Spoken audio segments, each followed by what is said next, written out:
Before her hair became a writhing nest of snakes and before her gaze held the power to turn living beings into stone, Medusa was once a young woman. She served faithfully at the temple of Athena, the powerful goddess of wisdom and war. Day after day, Medusa tended the sacred shrine, honoring the goddess with devotion and care. But while Medusa served in the temple, another god had taken notice of her. Poseidon, the mighty god of the seas and horses, had been watching her from afar. One night, as Medusa knelt in prayer inside Athena's temple, Poseidon crept into the sacred place and assaulted her. When Athena discovered that her holy temple had been desecrated, her anger was immediate. Yet instead of punishing Poseidon, the powerful god responsible for the crime, Athena turned her wrath upon Medusa. The young woman felt her body begin to change, twisting into something monstrous. Her hair transformed into living, hissing snakes, and from that moment on, anyone who dared to look into her eyes would instantly turn to stone. Shunned by the world and cursed with a terrifying power, Medusa fled into isolation. She took refuge in a hidden cave far from human lands, where she lived with the world's two other Gorgons, Stheno and Euryale. Unlike them, however, Medusa was not immortal. While Stheno and Euryale could never die, Medusa alone remained mortal. As years passed, warriors and would-be heroes began seeking the cave, hoping to gain fame by slaying the dreadful Gorgon. But every challenger met the same fate. The moment they looked upon Medusa's face, they were turned to lifeless stone. This continued until another young man began a quest for glory. His name was Perseus, and Medusa would become the target of his mission. Perseus was born to the mortal princess Danae after Zeus visited her in the form of golden rain. But Danae's father had once received a prophecy that her son would one day kill him. Terrified by this fate, he locked Danae and her infant son inside a chest and cast it into the sea. Protected by the gods, mother and child survived and eventually reached a distant land.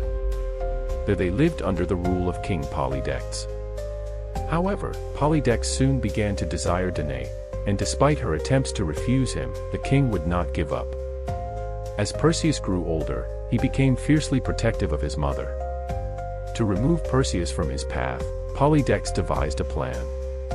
Pretending he had given up on Danae and was planning to marry another woman, he asked Perseus for a wedding gift. When Perseus boldly offered to bring him anything he wished, the king seized the opportunity and demanded the head of a Gorgon. Accepting the dangerous challenge, Perseus set out on his journey. During his travels, he encountered the three ancient sisters known as the Graeae. They shared a single eye and a single tooth between them. As one sister passed the eye to another, Perseus snatched it away and forced them to reveal the locations of the nymphs of the river Styx and the hidden cave of the Gorgons.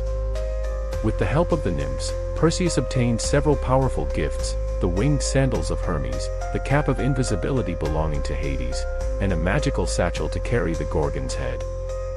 Hermes also gave him a sharp sickle, while Athena provided a shining shield polished like a mirror. Armed with these divine tools, Perseus finally approached the cave of the Gorgons. One night he slipped inside while the creatures slept. Careful not to look directly at them, he guided himself using the reflection in Athena's mirrored shield.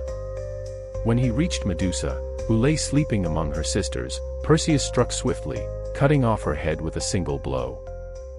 From the wound sprang two extraordinary beings, the children of Medusa and Poseidon. One was Pegasus, the magnificent winged horse, and the other was a warrior named Chrysaor. Perseus quickly placed Medusa's head into his satchel. The noise awakened Stheno and Euryale, who rushed forward in rage at the sight of their slain sister. But using the cap of invisibility and Hermes' winged sandals, Perseus escaped before they could catch him, leaving only Euryale's cries echoing through the cave. Perseus returned to his companions in triumph. Even in death, Medusa's gaze retained its deadly power. Using the severed head, Perseus later turned King Polydex to stone. Afterward, he gave the head to Athena, who placed it upon her shield. From that time on, Medusa's face became a powerful symbol throughout the ancient world. Greek and Roman artists placed her image on armor, shields, pottery, and mosaics. Unlike most figures in ancient Greek art, which were shown in profile, Medusa was almost always depicted facing forward. Her image served as an apotropaic symbol, one meant to inspire fear while also offering protection. Over time, Medusa's story continued to evolve. In some ancient versions she was always a monster. In others, especially in the writings of the Roman poet Ovid, she was portrayed as a tragic figure, a woman who had suffered cruelty and injustice before becoming the feared creature of legend.